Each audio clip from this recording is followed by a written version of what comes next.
Hey everyone, before this episode starts, I would like to apologize in advance if you hear any sniffling or coughing or anything like that.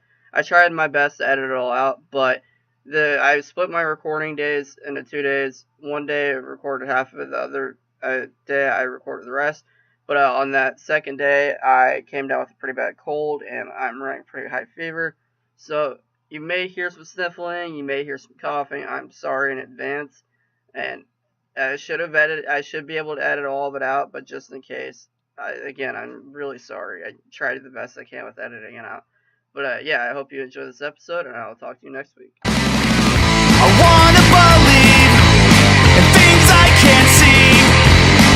Explore the unknown and try to sing in key. Hello, and welcome to Cult Classic Mania, a podcast dedicated to the wonderful low-budget disasters we all know and love. I am your host, Matthew, and today we are talking about the 1997 classic, Jack Frost. Now, this is directed by Michael Cooney. You may know him from the movies Shelter, The Eye Inside, Identity, and both of the Jack Frost, original and the sequel. Jack Frost stars Scott McDonald as Jack Frost, Christopher Allport as Sheriff Sam, Stephen Mendel as Agent Manners, and this movie was released, like I said, in November of 1997.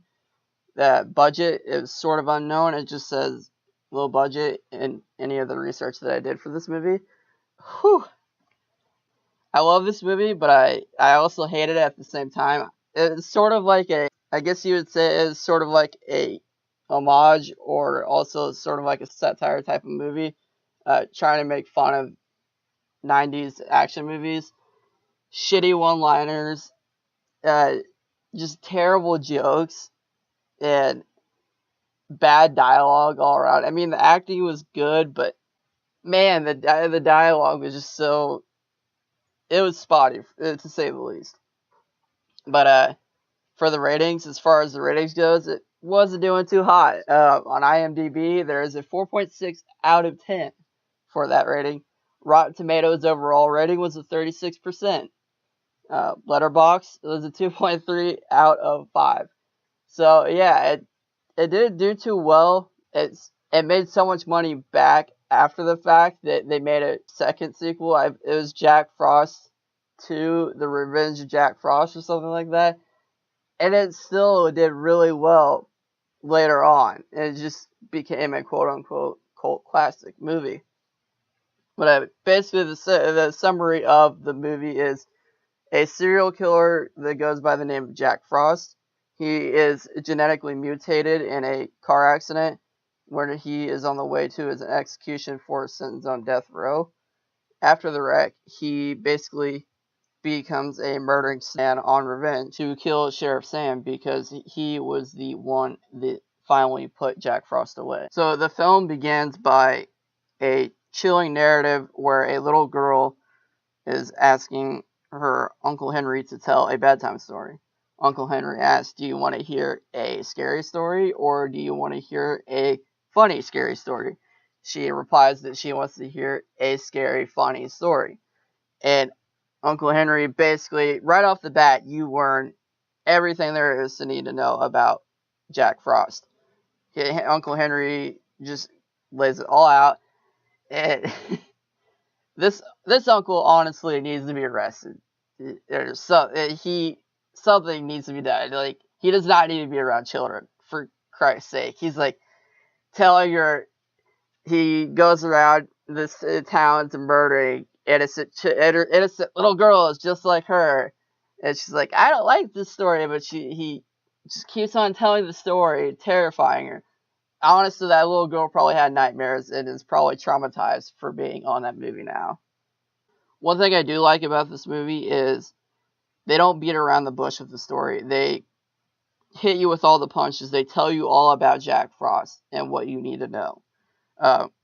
After Uncle Henry tells you this chilling narrative, it cuts to this opening scene where two guards are transporting Jack Frost. Jack Frost is in the back of the vehicle, and he asks the guard in the back of the vehicle for a smoke. The guard denies his request and says, hey Frost, how about you shut the hell up? And blows smoke in his face. Boom. Right into the gate, we get the first kill. where it comes to the front where they are talking about Jack Frost again, just reinforcing the idea of what happened to Jack Frost and what he did. And then it cuts back into the back of the vehicle, and Jack Frost, it has his foot on the guard's neck, and he's like about to snap it, and they show him smoking a cigarette, and boom, it just snaps his neck immediately. And we don't get a one-liner in this one, I believe, but after every kill Jack Frost goes for, he has this god-awful, typical 90s action movie. And like I said, it's sort of like an homage to, or satire movie towards action movies from the 90s. Every single 90s movie, they all have these terrible catchphrases, one-liners, bad jokes, blah, blah, blah. The guards that are driving and the guard that's in the passenger seat, they hear a noise, but they don't go to check on what's going on because they really can't, honestly. They just pay attention to the road because there's a horrible blizzard going on. And whenever they pan it back to the front of the seat, there's this guard, and he's pulling out a thermos while driving and pours a cup of coffee. And in my notes, I put, why the fuck is he doing this when there's a blizzard and he can barely see? And the next thing you know, they wreck as a result, and Jack falls out of the back door. And they wreck into a truck that says GCC, Genetic Research Caution, Acidic Solution. This is where Jack Frost is about to turn. So it pans to Jack Frost after he is out of the truck, and it shows the guard staring at Jack Frost with his hands up, and he's holding the cuffs as well. And this is where you get one of the first shitty one-liners that you'll hear throughout the entire movie. I'm not kidding you. Before and after every kill, you get a terrible one-liner, but it's funny. You have to laugh at it. And he says, looks like deep fried Jack Frost is off the menu for tonight, huh? And he's holding up the cuffs, like I said, and it shows the GCC truck blow up. As a result, Jack Frost is now transforming into the Killer Snowman. Yeah, I love the practical effects in this and where he's turning. It's really fucking gross. It honestly is gross to watch him transform. And the blood, it's kind of shoddy, but whenever he's transforming and the acid is burning his body and he's going into the snow, it looks fucking gross. You can see his flesh burning. You can see him turning to basically a dead carcass. It's disgusting. After this happens, it cuts to Christopher Allport, where you're finally introduced to him as Sheriff Sam. And him and his family, they notice the crime scene where Jack escaped. And also, this is where you get Agent Manners as well. But first, Sheriff Sam, he asks, he's like, what's going on here? But very politely, might I add you. And this federal agent, such an asshole, he's like, move along, sir. You don't need to be here right now. And he's like, okay, alright, I'm sorry. And he just moves right along like nothing happened. Everyone except for him and a few other exceptions, everyone's an asshole to him, and he's just trying to be the nice sheriff. But they also, like I said, introduced Agent Manners. Agent Manners is an asshole too. It cuts to where he's asking the guard that survived the crash. He's like, what happened here? He's like, it's so horrifying. I saw the snowman come alive and he moved away all on his own. He's like, basically looking at him like, shut up, you're not telling the truth, that's a lie. Agent Manners just says, you need to take a walk with me, pal. We need to take a midnight stroll. Like, calm down, buddy. Alright. He's the victim here. It cuts to the next morning, and they're back at Sheriff Sam's house, and it shows their kid, Ryan, and he's making this gross, it's like an oatmeal marshmallow mix. It looks disgusting, and whenever they show it, it kind of looks like poop, to be honest. And he says, Daddy, I'm making your oatmeal special for work. And it's the typical dad, like, yum, that looks great. I'll take that for my lunch this morning. And yeah, it's disgusting. Also, I should mention that whenever Sheriff Sam is coming back into his house, he acts like there's a blizzard that happened. Well, blizzard did happen, but whenever they cut to later that day, they show there's like no snow on the ground, and he acts like a massive blizzard hit. We know that it hit the other night, but then it shows the next morning, and there's like no snow on the ground. So he's like, whew, man, there was a lot of snow to shovel. But it just doesn't look like any snow at all. But yeah, he's going off to work, blah, blah, blah, gets the whole oatmeal for his lunch and everything. He starts to throw it in the trash. Remember, this is kind of important for later on, but he throws the oatmeal in the trash, and then he digs it out of the trash and puts it on his dashboard of the cop car. Anyway, yeah, he goes off to work. Before he goes off into the police station, he goes around and says hi to everybody. I believe it's like a community building / church, but they are having a snowman competition, and it's put on by the community and the local store owner, Jay, who, might I add again, is a total asshole. And so is this kid Billy. Sheriff Sam says hi to all of Jay's family, and then he moves over to someone else who I believe isn't a part of Jay's family, but he says hi to this kid Tommy, and he's building a snowman, and it's a snow woman. And there's this, I don't understand it if it's an inside joke within the movie or whatever. Well, I understand the joke, I just don't get the purpose of it, why they added it in there. But there's this ongoing joke throughout the entire movie, and Tommy goes, "What's the difference between a snowman and a snow woman? Snowballs." And Sheriff Sam's just like, yeah, alright, yeah, I get it. Fucking go on about your day. So we aren't able to see this kill, but we get our second kill as Sam makes it into the police station. Sam is greeted by his assistant Marla, and she looks just uninterested. She doesn't look sad. She just looks pissed off and uninterested. But Sam asks, what's the matter? Did somebody die? And it's a strange dialogue there. She just holds up a note and it reads, "Somebody died." And of course, it was the old man Harper.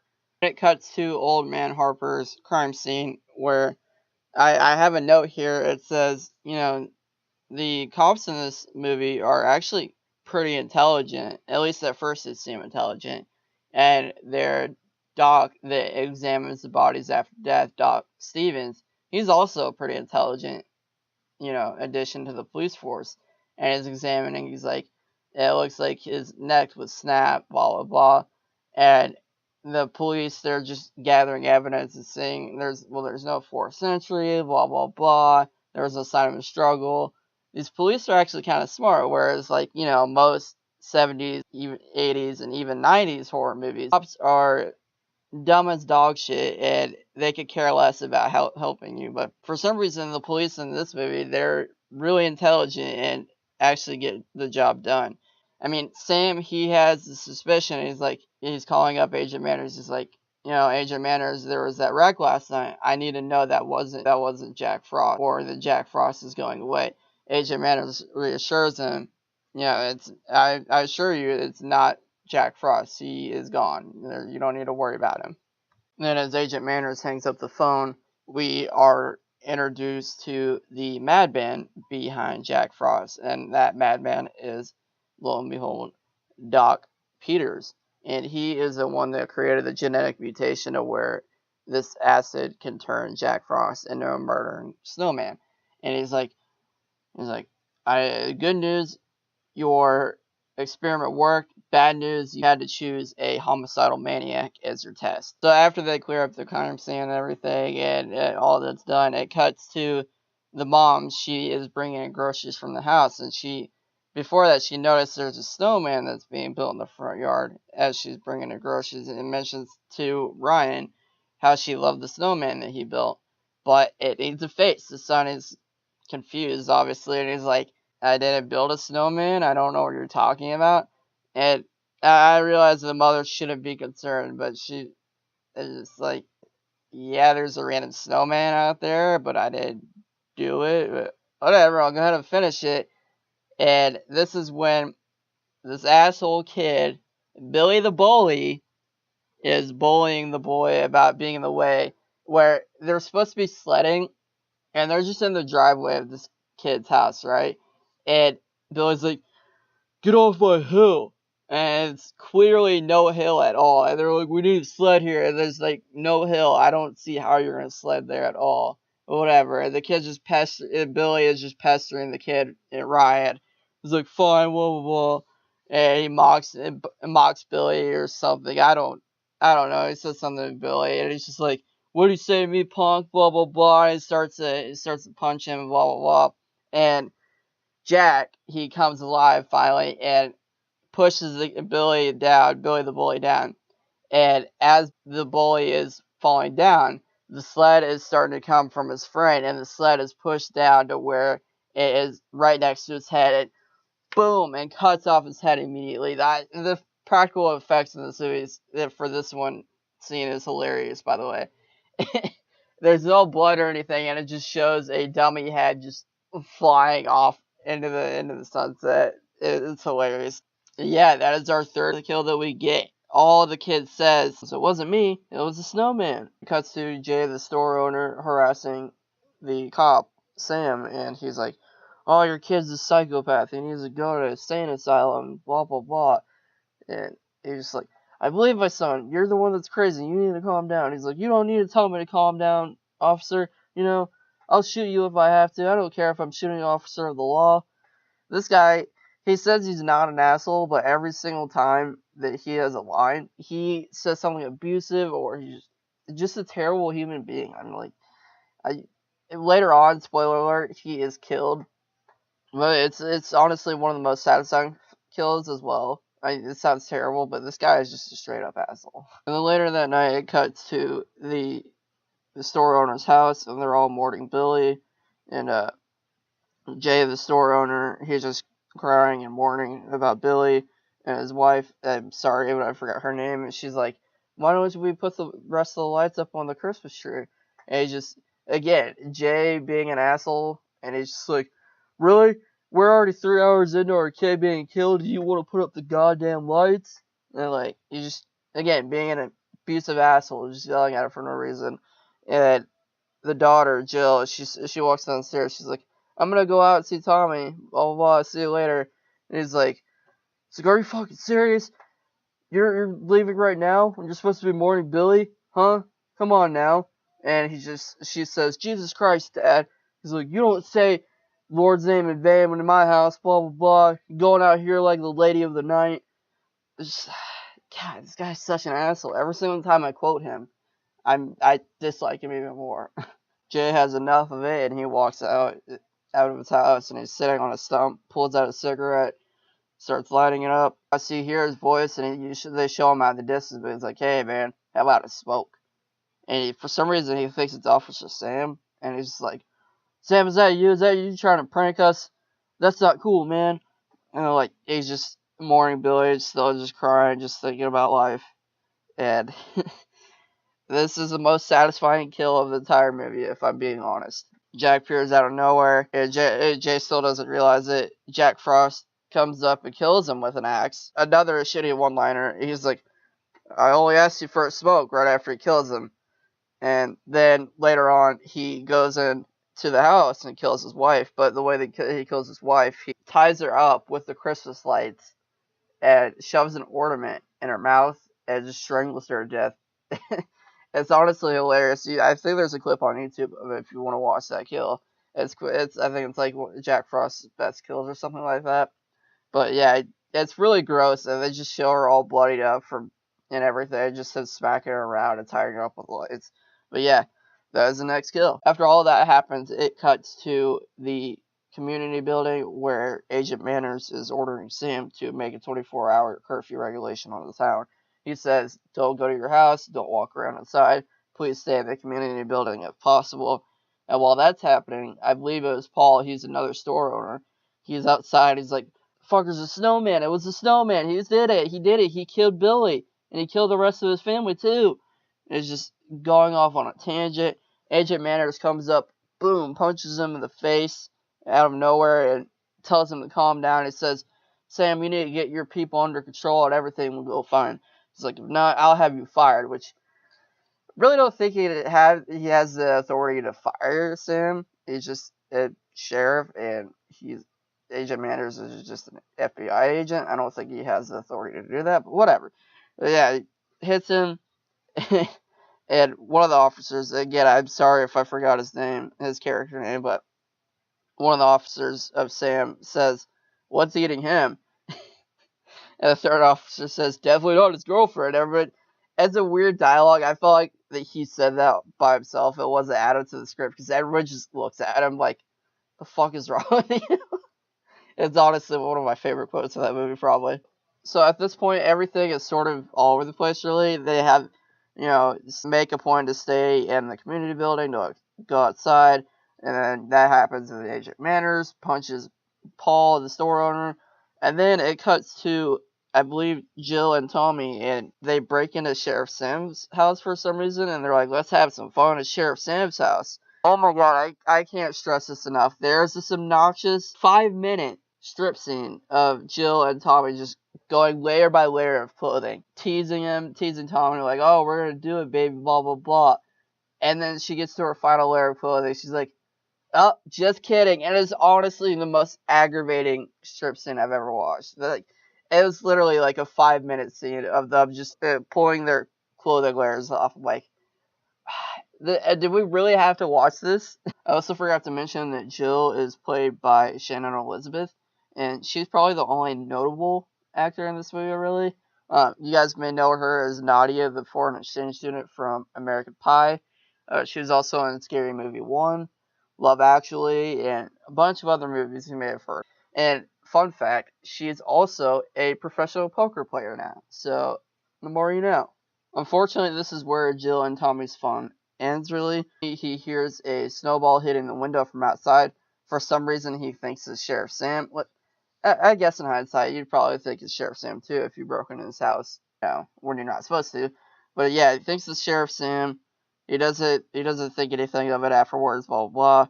It cuts to a camera angle where there's like water on the floor, and then he's also making a glass of wine and pouring it, and he goes into the freezer, and it's just like an ice in the freezer, and he just doesn't think anything of it for some reason, and he grabs an ice cream scooper and just starts smashing the ice and breaking it up. Like, you wouldn't think that's suspicious at all, but whatever. That's after he makes the drinks and he starts to drink it. Jack Frost comes alive, and Tommy turns around and boom, there's Jack Frost right there. We get our next kill. Tommy grabs the knife. He says, "You stay back.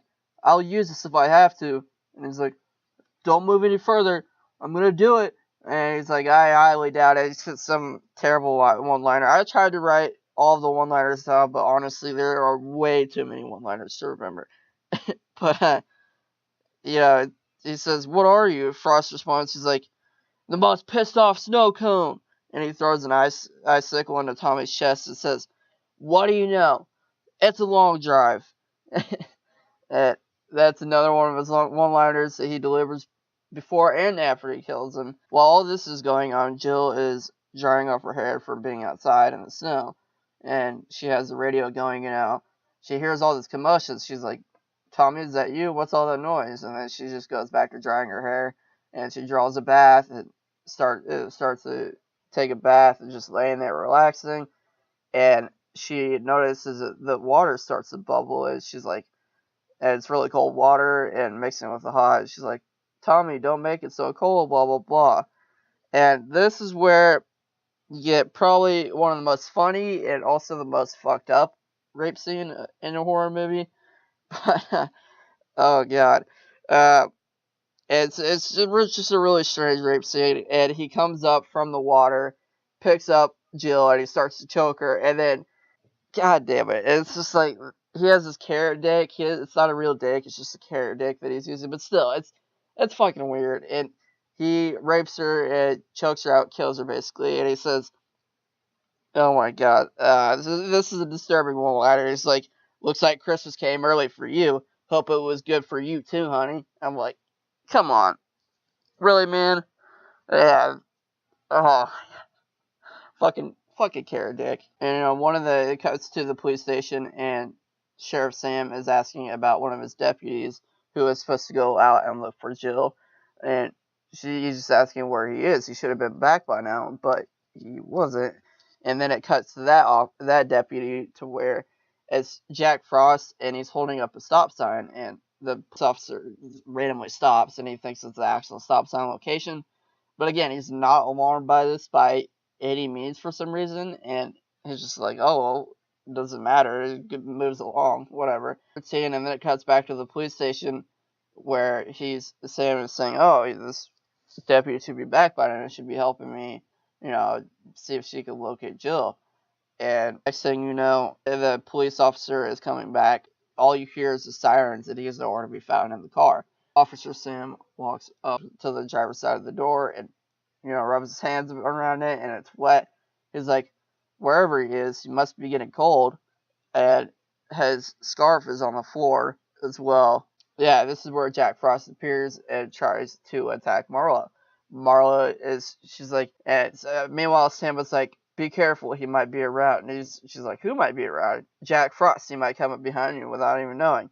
And she tries to put on the scarf that they found on the ground, and she's like, it's Jack Frost's scarf. And he's like, no, don't put that scarf around your neck. And she does it anyway, and Jack Frost comes alive and tries to choke her. And Marla, luckily, she was able to get away. And Sam was just like, see, I told you so, it was him. It was Jack Frost. And they run into the police station. And, when they run into the police station, they sit down, and immediately Sam is like, okay, please tell me what's going on. What are we fighting here? What is this? And the scientist finally tells Sam what really happened with the creation of Jack Frost. And he explains further that he can only be destroyed by fire and not regular weapons.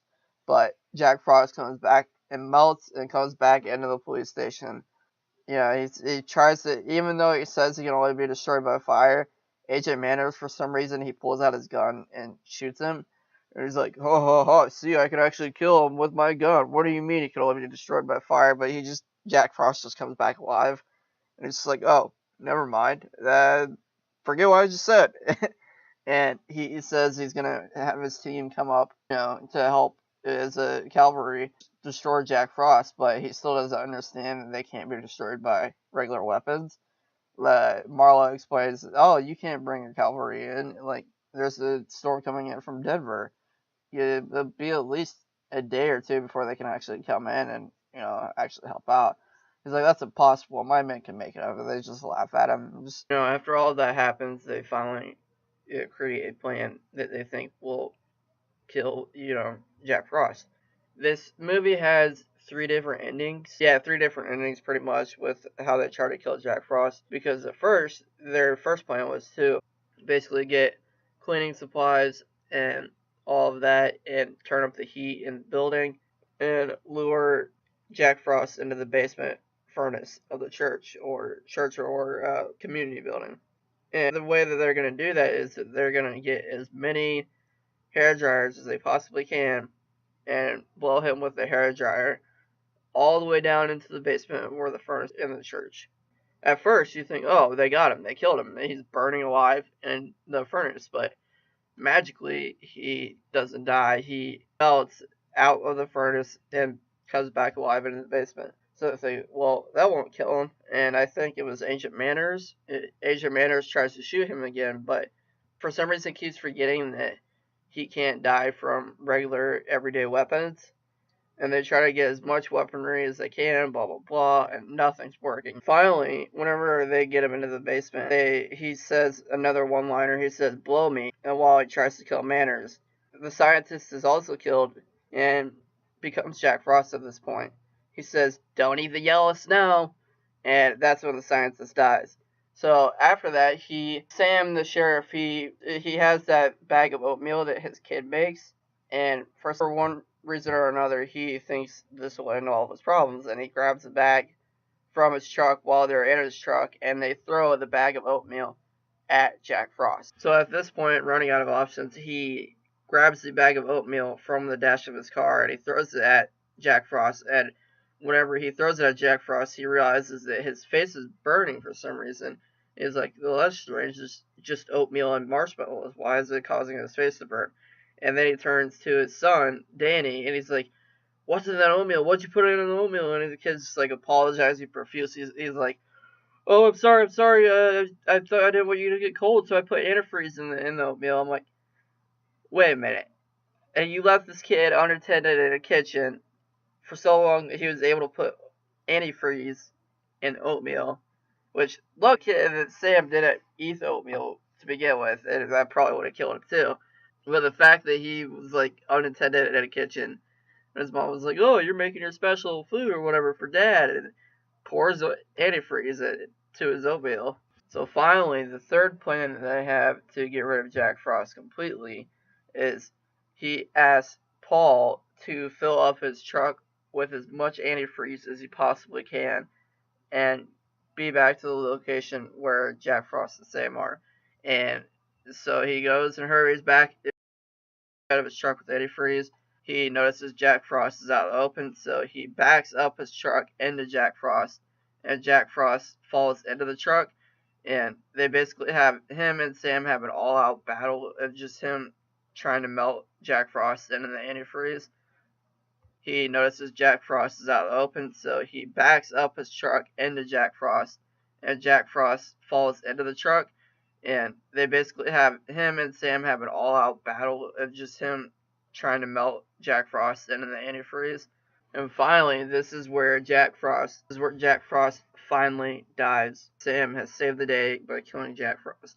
But he notices that he is still talking. He's wondering why he's still talking, Jack Frost. And he notices his arm hasn't fully melted yet. And he tries to grab onto Danny the kid because he's near the truck cheering him on, and tries to strangle Danny. He's able to grab Danny and drown Danny into the antifreeze until Jack Frost is killed, but also doesn't kill Danny. And that is basically the ending of Jack Frost. They also show them burying the antifreeze bottles into the ground after Jack Frost is dead. Whew. Man, I love Jack Frost. I know that there are people that don't understand this movie. That was meant to be a satire movie. It's basically making fun or poking fun of 90s action movies and horror movies, especially with the bad one-liners that Jack Frost has and all the dramatic action that doesn't need to happen. And they're just poking fun, and I don't think people understand the premises or the reason behind the movie. But me personally, I absolutely love this movie. It's a good, bad movie to watch, and it's a good Christmas movie to watch. It's not gory. Well, I guess if you watch the TV version, because I believe this movie was played on TV, at least whenever I was a kid, besides the rape scene, I think it'd be a good movie to watch with your kids, if possible, if they're not afraid that at least the bloody gore part. But yeah, it's a good family movie to watch around the Christmas time. I think this would be a perfect triple feature with Gremlins 1, Krampus, and then maybe watching Jack Frost. I think that would be a good triple feature for a Christmas movie. So that'll be it for this week's episode. Next week, I'm either planning on watching John Carpenter's The Thing from 1982 or Phantasm from 1979. If you want to vote, go ahead and head over to my Instagram account at Matthew X Heckman, HECKMAN, to go ahead and vote on my Instagram stories, or I'll post on my actual feed itself. Whichever movie has the most votes, I will watch for that week and do an episode on it. That'll be it, and I would like to give a big thank you for the Moans for the outro song Rock and Roll Horror Show off their album From Underground. I am your host, Matthew, and this has been another episode of Cult Classic Mania. See ya! I wanna believe in things I can't see.